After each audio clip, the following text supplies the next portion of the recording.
सुनो, वैसा बंदर बादल अग्नि सूजी सुनार पर नारी है। विक्रम धोखा में मत रही है, धोखेदारी की यारी है।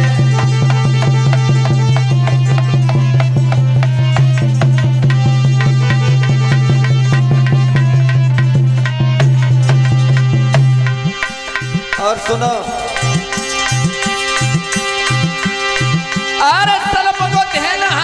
पंचानन और दुश्मन से जंग मचा। अरे पर प्रिय मिलन गंगा को पैरन का विश्वास भगत घर।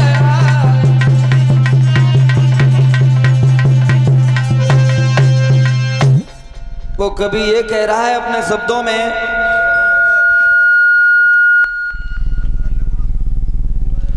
वो ये कह रहा है कि काले सर्प का पकड़ना,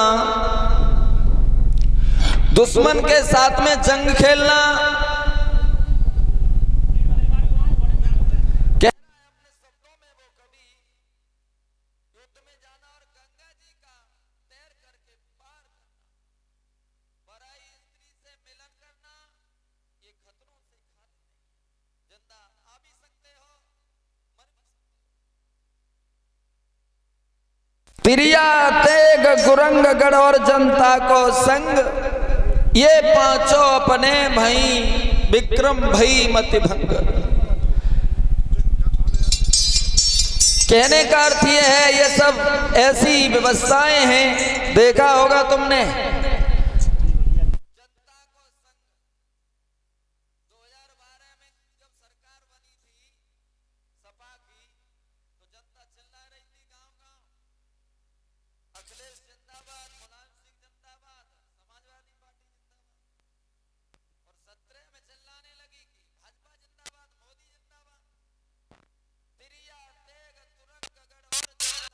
संग ये पांचों अपने नहीं, विक्रम भई मति भंग। कहने का अर्थ ये है, ये किसी के नहीं होते। मेरे प्यारे भक्तों, दोष भी नहीं है जब श्राप लगा है राजा नहुष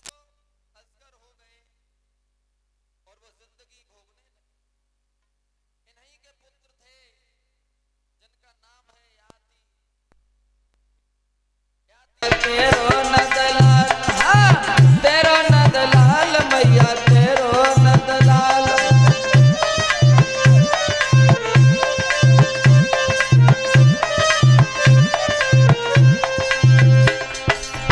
तेरा कन्हैया माँ करता कमाल, तेरो समरिया माँ करता कमाल।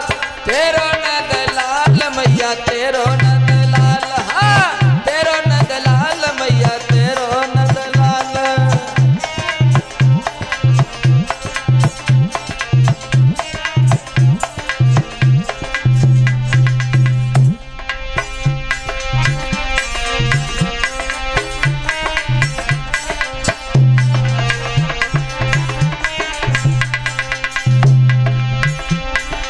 राधा संग माँ कर दे की सगाई, राधा के संग माँ बिगड़ी गयो तेरो ये कुमर कन्हाई, बिगड़ी। बड़े बड़े नैना जाके घुंघरा ले बाल, तेरो नंदलाल मैया, तेरो नंदलाल, हाँ तेरो नंदलाल मैया, तेरो नंदलाल।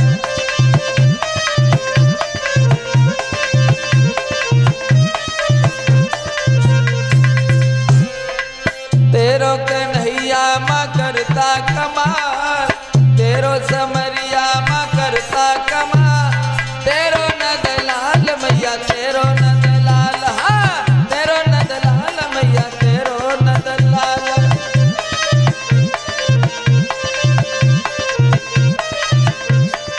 बोलिए गोविंद भगवान की।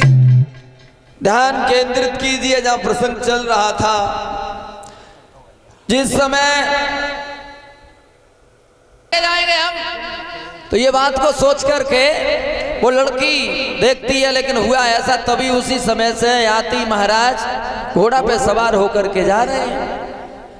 लड़की देवयानी ने देखा ये तो वही महाराज हैं जिन्होंने हमें कुएं से निकाला था। भाग के पहुंच गई, महाराज पहचाना आपने हमें?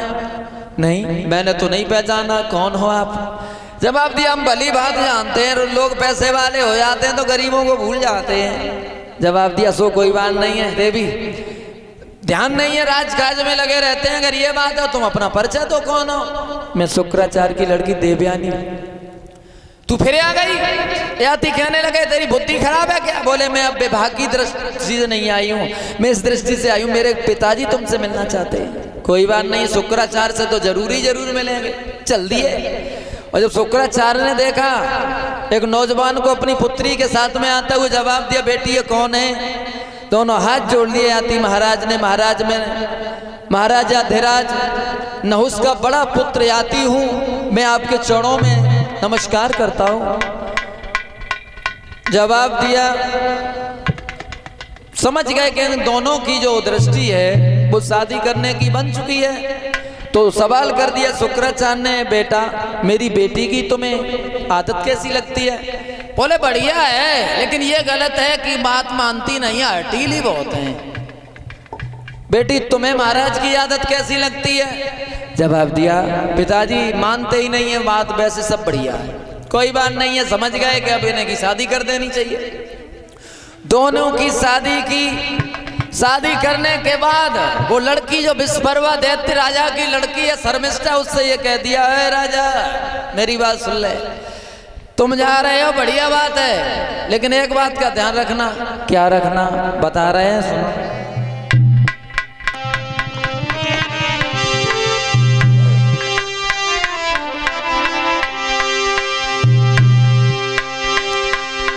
तुम शादी करके जा रहे हो, ये लड़की हमारी देवयानी, ये राजा की लड़की शर्मिष्ठा, ये दासी बन के जा रही है, लेकिन एक बात का ध्यान रखना कि राजा ने इतना ध्यान रहे, ये लड़की दासी बनती है, आजीवन घर पे रहे राजा, मेरी बात यही क्या समझती है?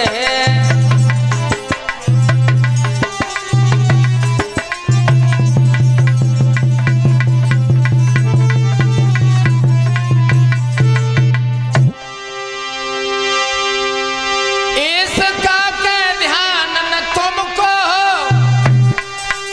और ये लड़की आज पराई है, और ध्यान रहे राजा इतना दासी की दासी रहती है।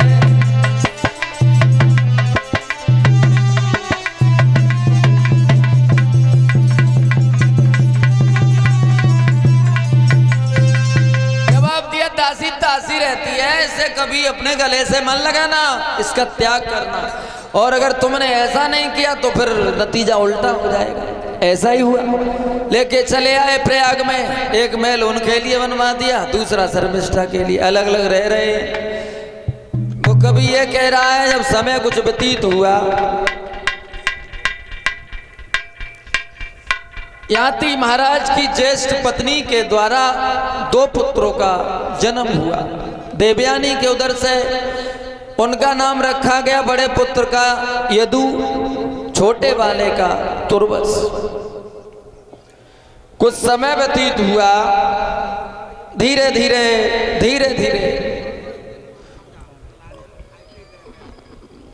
एक बार की बात है कि महाराज शिकार खेल करके वापस लौट के आ रहे हैं, तो शर्मिष्ठा अपने महल के ऊपर खड़ी हैं। जब खड़ी हैं, इशारा दिया, जवाब दिया, महाराज कभी इस दासी के हाथ का भी पानी पी के चले जाना। जवाब दिया, हम तुमसे बात ही नहीं करेंगे शर्मिष्ठा, शुक्राचार्य ने मना किया है। बोले, बात करने के लिए मैं ये नहीं कह रही कि आप बात करो हमसे, मेरी एक बात सुन लीजिए।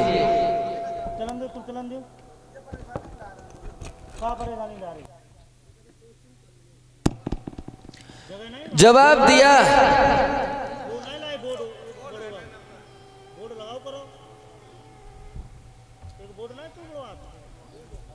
मेरे प्यारे भक्तों, वो कभी ये कह रहा है, महाराज याति पहुंच गए शर्मिष्ठा के महल में और जाकर के कहा, रानी क्या पूछना चाहती थी, पूछिए। जवाब दिया, पूछना तो हम ये चाहते हैं, पूछना तो हम ये चाहते हैं कि जो दहेज में चीज दी जाती है उस पर किसका अधिकार होता है। याति कहने लगे, इसमें भी कोई बड़ी बात है, सीधी सी बात है, दूल्हा का होता है तो दहेज में तो हम भी आए, हमारे ऊपर किसका अधिकार है। फंस गए बात में। जवाब दिया, ये बात है तो कोई बात नहीं है, अगर तो आप हमारी पत्नी हो, फिर आना जाना हो गया महल में। तो वो विद्वान ये कह रहा है, शर्मिष्ठा के उदर से 3 पुत्रों ने जन्म लिया। नाम पड़े उनके अनु, द्रोहु और पुरु। 3 लड़का हो गए शर्मिष्ठा के, यानी उस राजा की लड़की के, और देवयानी के यदु और तुर्वस, यानी 5 पुत्र हो गए महाराज याति के। मेरे प्यारे भक्तों, एक दिन ऐसा हुआ, महाराज याति जो हैं देवयानी के महल में रुके, संध्या का समय है, तो जो तुर्वस है छोटा लड़का, वो रोने लगा। रोता हुआ देख करके कहने लगे हैं, जवाब दिया देवयानी, तुम्हारा जो तुर्वस है भाई कितना शैतान है, देखो 3 पुत्र हो गए शर्मिष्ठा के, आज तक मैंने की रोने की आवाज हमने ना सुन पाई, और तुम्हारा लड़का कितना शैतान है जो रोता ही रहता है, भोजन नहीं करता है। जो ये सुना कि शर्मिष्ठा के 3 लड़का है गए, आवाज लगाई, है राजा तुमने तो सब कुछ उल्टा कर दिया, मेरे पिताजी ने आपसे क्या कहा था, ये बिल्कुल गलत है। पहुंच गई अपने पिताजी के पास, आवाज लगाई, पिताजी इस यदुवंशी ने तुम्हारे वायदे को भुला दिया। क्या हो गया? अरे हो ये गया कि तुमने ये कहा था कि उस लड़की से कोई पुत्र नहीं होना चाहिए, मेल मिलाप नहीं होना चाहिए, उसके तो 3 लड़का हैं। क्या क्या कह रही हो? बिल्कुल सच कह रहे हैं पिताजी हम तुमसे। अगर ये बात है कोई बात नहीं है। और महाराज याति देवयानी के पीछे ही पीछे गए, क्योंकि ये नाराज हो जाती हैं पल पल पर। सामने पहुंच गए, जवाब दिया, है राजा तूने सब कुछ भुला दिया, तो एक बात सुन ले मेरी।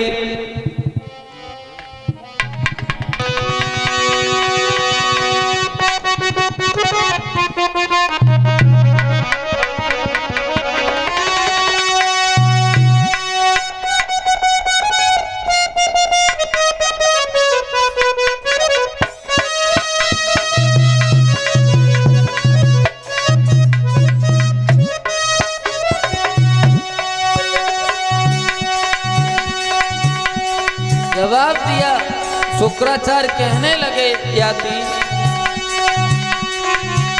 जिस यौवन के मद में तूने मेरे वायदे को तोड़ा है,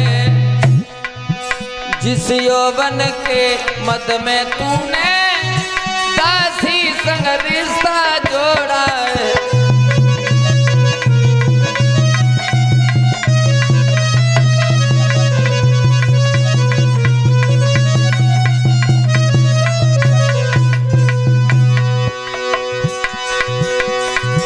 उस यौवन को रे राजा सुन ले, ये तेरा मद ही खा जाए, रह जाए नरती की शक्ति तुझे आ जाई, बुढ़ापो आ जाए।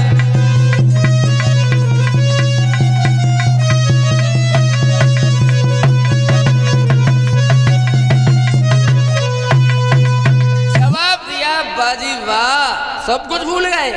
इस यौवन के मद में आकर के तुमने घमंडी राजा सब कुछ भुला दिया। कोई बात नहीं है, कोई बात नहीं है, हम श्राप देते हैं कि इस यौवन को, ये तुम्हारा मद जो अहंकार है, ये स्वयं ही खा जाए और आज ही बुढ़ापो तुम पे आ जाए। और जैसे ही श्राप लगा बाबा जी महाराज पर, तो तुम्हारे ऐसी पोजीशन हो गई, बुढ़ापा आ गया। वो कभी ये कहता है, देवयानी कहने लगी पिताजी ये तो बिल्कुल गलत कर दिया। क्या कर दिया?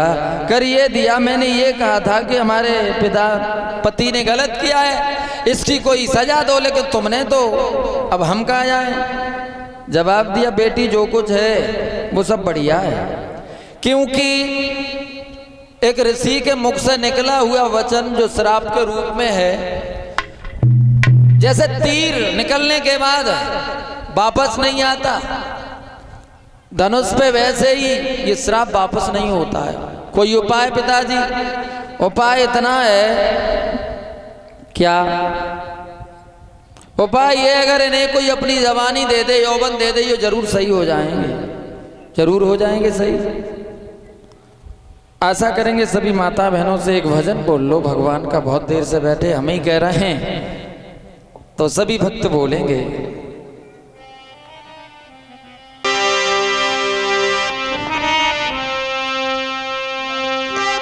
कि मेरा दिल तो दीवाना हो गया मुरली वाले तेरा, मेरा दिल तो दीवाना हो गया मुरली वाले तेरा।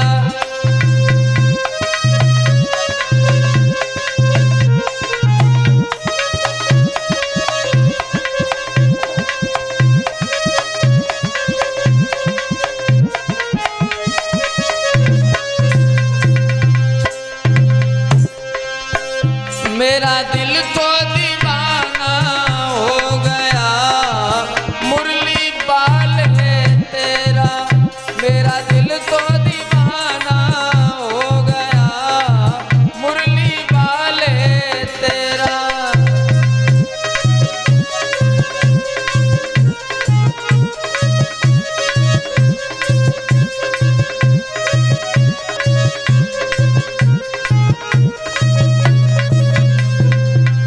तेरा है वो कभी, आशा करेंगे सभी माताएं बहनें बोलें साथ साथ। उस बांके बिहारी का, उस ठाकुर का ये दिल दीवाना बना लो। है दुनिया तो 2 दिन की है, 2 दिन में ही हमें यहाँ, तुम्हें यहाँ नहीं रहना है, चला जाना है, तो फिर काहे को इस दुनिया में मन लगाना है? उस ठाकुर में मन लगाना है जो भव सागर से पार हो जाना है।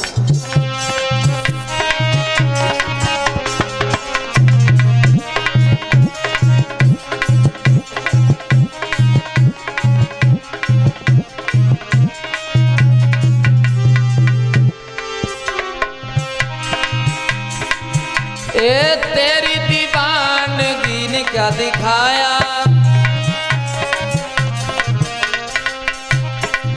ए दीवानगी ने क्या क्या दिखाया।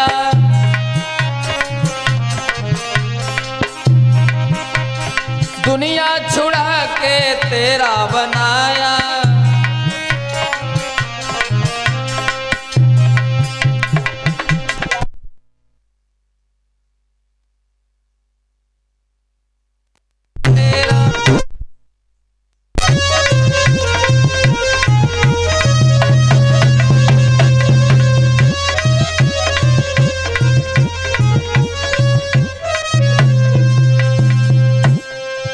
मेरा दिल तो दीवाना हो गया मुरली वाले तेरा, दिल तो दीवाना हो गया मुरली वाले तेरा।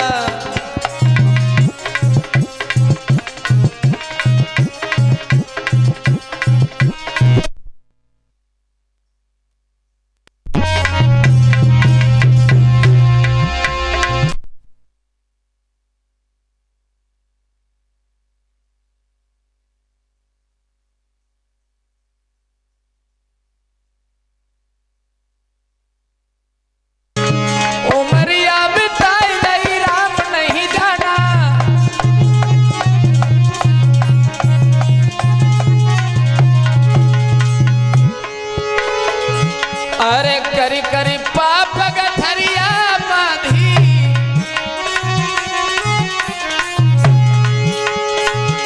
करी पाप गठरिया बांधी सूरतिया भुलाए गई राम नहीं जाना।